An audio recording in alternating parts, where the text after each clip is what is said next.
The following story is intended for mature audiences only. Viewer discretion is advised.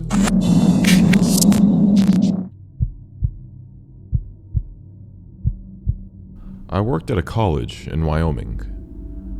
I worked the late shift as IT support, so anytime anybody had an after-hours problem, I would be the guy to handle that.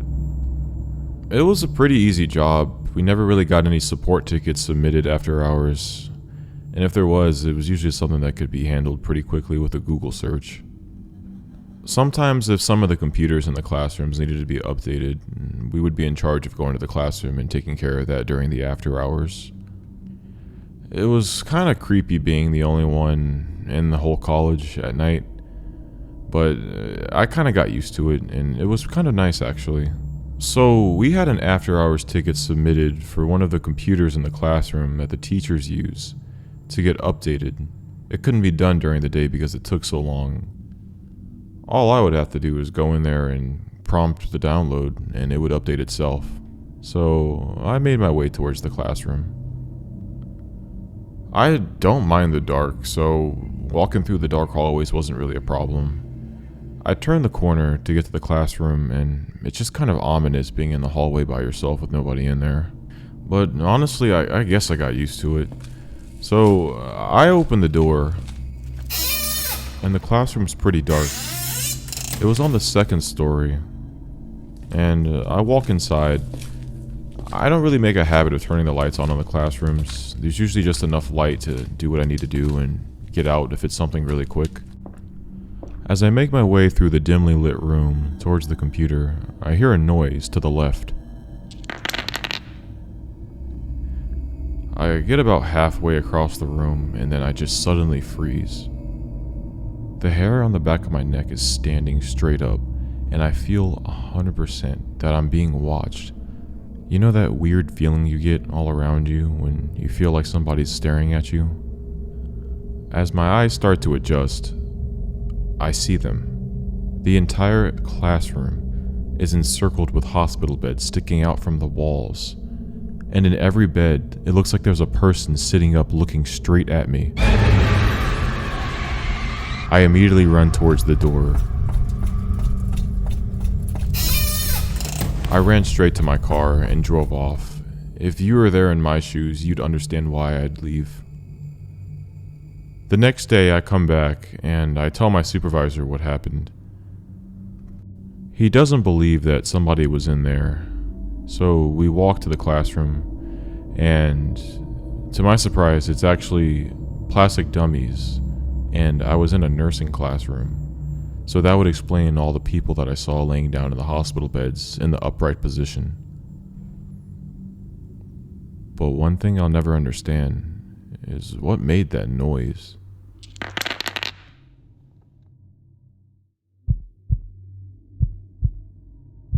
When I was 14 years old, I had a neighborhood friend that lived 3 houses down the street.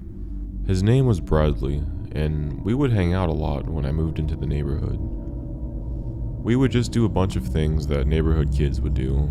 Sometimes we would get into trouble and do ding-dong ditching and stuff. He even met my mom. Sometimes Bradley would never really want to talk about his parents. He seemed like he was ashamed of it, and after asking him a couple of questions, it turned out that he was actually adopted, and those were his foster parents. He didn't really speak highly of them once we actually got talking about it. So I just left it alone because it seemed like it was a touchy subject for him. So one night we were ding-dong ditching, and then we actually ended up getting caught. We ended up getting in trouble, and I had gotten grounded. Bradley got grounded as well. Now, this is when we didn't have phones, but after I got done being grounded, about a month later, I go over to Bradley's house to see if he can play. So I walk over to Bradley's house and I ring the doorbell. A very tall and dark figure comes to the front door. It's one of those glass doors, but you can't really see behind it, like a privacy film. So he opens the door after a few seconds of just standing there, which was kind of creepy and off-putting. He immediately tells me that Bradley's not allowed to play with me anymore and I should never come back to this house ever again. So I didn't know how to take that as a 14-year-old, so I just ended up saying okay and I walked away. I cried on the way back to my house, but then I got curious. I thought about why wouldn't I be able to see him anymore? I mean, yeah, we got in trouble, but does that really mean I can't be his friend anymore? So, a few hours later, I was sitting in my room and I thought, I want to go see Bradley. So, I figured I'd sneak over to his house and knock on his window. So, I walk over there and knock on his window and nobody's in his room. Something told me to go check the basement window, so I went down to the basement window and looked through. I saw 2 really tall dog cages. They looked like they could fit Great Danes. I really didn't think much of it at first, but I thought when I rang the doorbell, I didn't hear any dog barking, nor has Bradley ever said anything about them owning dogs.